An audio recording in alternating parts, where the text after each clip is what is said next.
Rock'em Sock'em Russell Marine.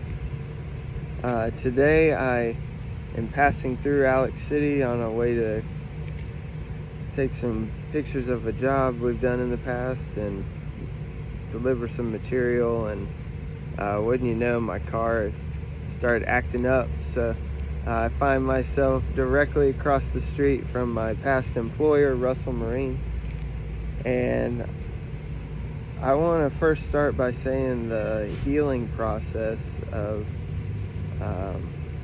being plucked out of the boating industry, I think, is finally coming to a close.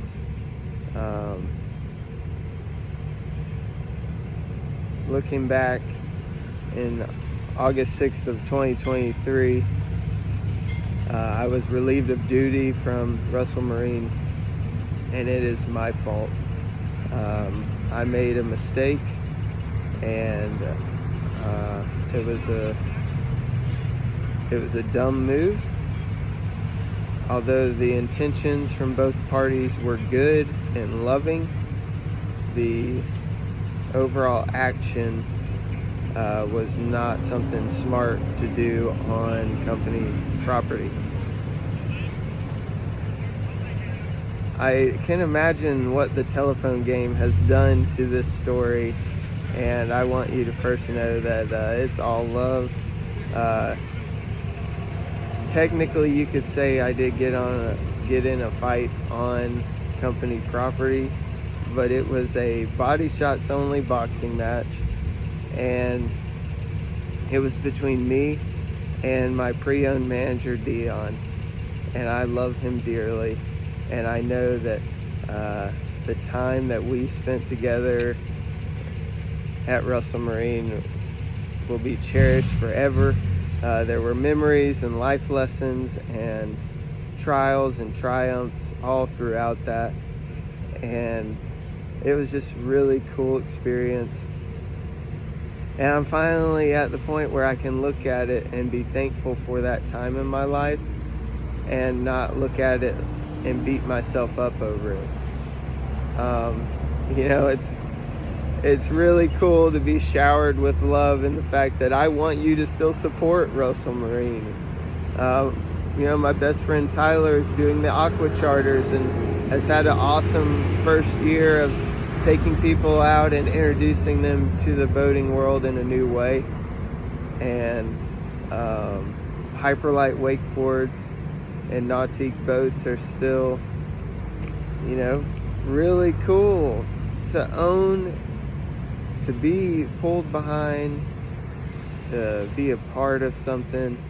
That is all really cool, and I'm thankful for that. There's some lasting relationships in the boating industry that have taught me that relationships are everything, and I'm so thankful for the time that I got to spend behind a Russell Marine boat and in one and promote their products. But I made a mistake, and to set the record straight, it was 4:30 on a Friday, and it was time to bring the wolf pack back together. We had a great sales year leading up to this event, the best sales year in my opinion, but I don't know the numbers now. But it was just such a good time. We had just gotten through the full grind of the season, and I thought in my head, this is a way that we can band the sales crew back together to have an event that happened that we can talk about, that's silly, and that be that. But it was more than silly, it's serious. It was on company property, which is highly frowned upon, and I know that more now than ever when I'm working at businesses. Last thing I want to be is a liability to a company when I'm on property. So that is a stronghold, but in order for me to be authentic and to truly heal, I have to be honest with myself and see where I screwed up. And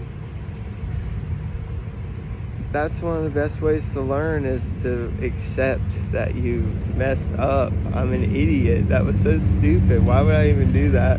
Dion is 300 pounds, and at the time I was like 220, maybe, on a good day. That did not make any sense for me to take that battle, and I did, and it was out of pride of life. And you know, it's taken a while for me to realize that that was what was going on. Is, you know, in a lot of different aspects of my life, I was letting my pride get in the way, and it's now time to you know, shed light on some of those things in order for you to be able to learn from my mistakes. If you have an idea that sounds good with your co-workers, I recommend that you do it off-site. If there's a silly idea that you have with your co-workers, do it off-site. There would have been nothing wrong with what we did with my co-workers if we were not on company property, because it was out of love and out of sport and out of fun and goodness. But when you look at the cameras and when you look at the way that it unfolded, it did not look like it was out of love. It looked like we are an asset to the company that is now a huge liability. And actually, you're more of a liability than you are an asset to this company. And it was a business decision, and I can only respect that moving forward and use that as a stronghold not to make mistakes, and take action in the moment. Take time to discern and think about your decisions before you make them. Also gotta get out on the water at least 2 more times before the trees change. And I'm behind on some events, and I'm just behind in general. This week has taught me one thing, and it's that you'll never catch up, but it is good to tie up loose ends, and that's what I'm working on now. So